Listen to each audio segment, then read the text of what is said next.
1. Do you think car colors are important? Yes, I believe car colors are important for a couple of reasons. First, it reflects the owner's personality and aesthetic appeal with sleek black or white, usually representing elegance.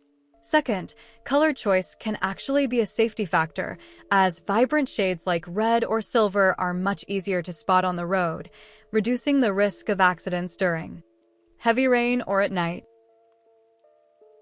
2. Did you enjoy traveling by car when you were a kid? To be honest, I had mixed feelings. On one hand, I loved going on road trips with my family because it allowed me to look out the window and admire the picturesque countryside scenery. On the other hand, I frequently suffered from severe car sickness, which made long journeys feel like a relentless burden rather than a fun experience. 3. What types of cars do you like? I'm a big fan of SUVs, sport utility vehicles, and electric cars. SUVs are incredibly spacious and resourceful, making them perfect for family trips or navigating rough terrains. At the same time, I really appreciate electric vehicles because they run quietly and help protect the environment, which is crucial for reducing pollution in our concrete jungle. 4. Do you prefer to be a driver or a passenger? I generally prefer to be a passenger. Sitting in the passenger seat allows me to unplug from technology, listen to music, or just enjoy a peaceful escape from reality while watching the world go by. Being the driver in a crowded city requires too much mental concentration and can be quite stressful due to reckless drivers. 5. What do you usually do when there is a traffic jam? When I'm trapped in a severe traffic gridlock, I try to stay calm and use that time to recharge my batteries mentally. I usually put on a podcast, listen to my favorite acoustic playlist, or practice deep breathing. Doing this helps lower my anxiety levels and prevents me from getting frustrated by the slow movement. 6. Is it expensive to own a car in your country? Without a doubt, owning a car in Vietnam is exorbitantly expensive.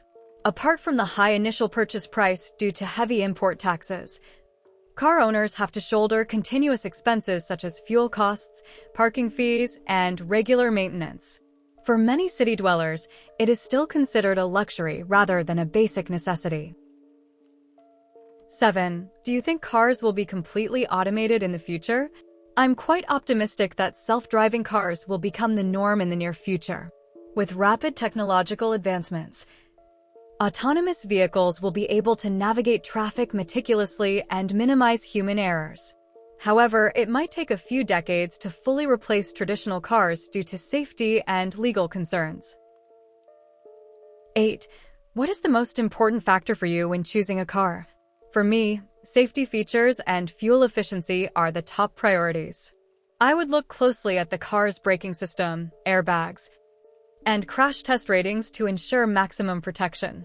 Additionally, a fuel-efficient or electric car is paramount because it saves a lot of money in the long run and reduces my carbon footprint. 9. Have you ever taken a long-distance road trip? Yes, I have. A while back, I went on a road trip with my close friends to a coastal city. It was an awe-inspiring journey where we could explore hidden gems along the highway and discover beautiful landscapes that we would have missed if we had traveled by plane. It's one of my favorite memories.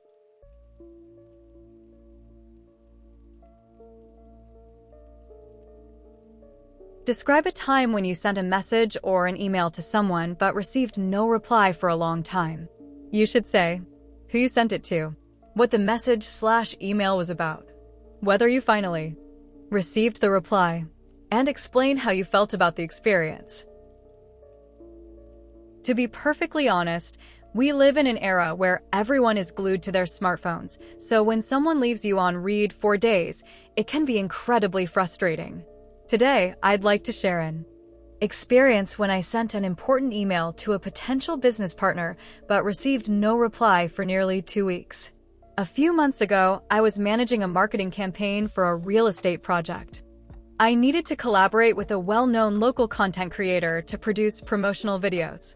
After doing some meticulous research, I drafted a very detailed collaboration proposal, outlining the project goals, timelines, and financial compensation.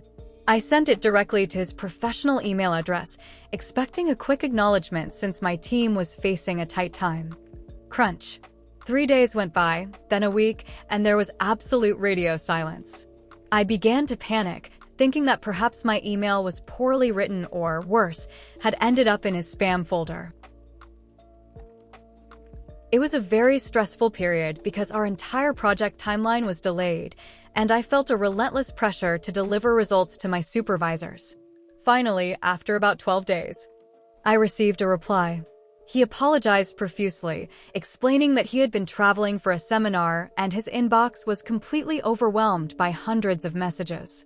Looking back, that experience taught me a lot.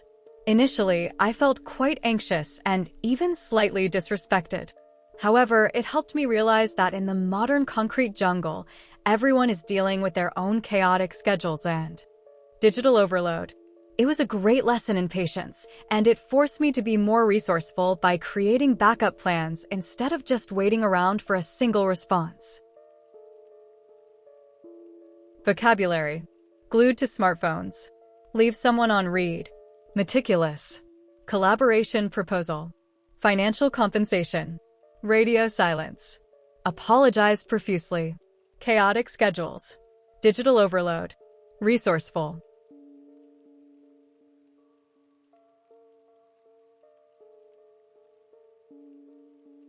One, in what situations do people spend a long time responding to others' messages? There are several scenarios where a delayed response is understandable. The most common situation is when someone is overwhelmed by relentless work or caught up in back-to-back meetings, making it impossible to check their phone.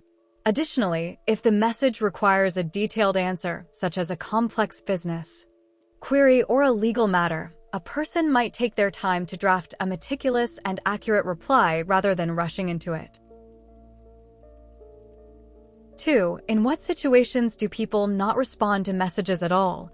People usually completely ignore messages when they perceive them as spam, cold sales pitches, or unsolicited advertisements that offer no value. In personal relationships, a total lack of response often happens during a conflict, where one party chooses to ghost the other to avoid uncomfortable confrontations. Lastly, if a person is experiencing severe burnout, they might unplug from technology entirely to protect their mental well-being, leaving non-urgent texts unread permanently. 3. What would you do if you did not receive a reply after sending out a message? My immediate reaction would depend on the urgency of the matter. If it's a casual text, I would simply let it go and assume the person is preoccupied. However, if it's a critical work-related email, I would wait for a reasonable period, perhaps 48 hours, and then send a polite follow-up message. If time is a major constraint, instead of text, I would opt for a direct phone call to address the issue immediately and ensure our project efficiency is maintained. 4. Why do some people prefer sending a message instead of making a call? Texting has become highly popular because it offers convenience and less pressure. Sending a message allows individuals to formulate their thoughts clearly and edit their sentences before hitting send, which reduces communication anxiety. For busy city dwellers, texting is also less intrusive. It allows the recipient to reply at their own convenience rather than disrupting their daily routine with an unexpected phone call. 5. How do you show your respect in your messages? To maintain professionalism and politeness in digital communication, using a proper greeting and an appropriate closing is essential. I always ensure that my messages are concise and straight to the point to respect the recipient's time. Furthermore, avoiding text slangs, checking for spelling errors, and using a courteous tone when making requests are conventional ways to demonstrate respect in a text-based format. 6. Why do some people feel angry when others don't reply to their message? This anger usually stems from a feeling of being undervalued or rejected. In today's instant communication culture, we have a psychological expectation of immediate feedback.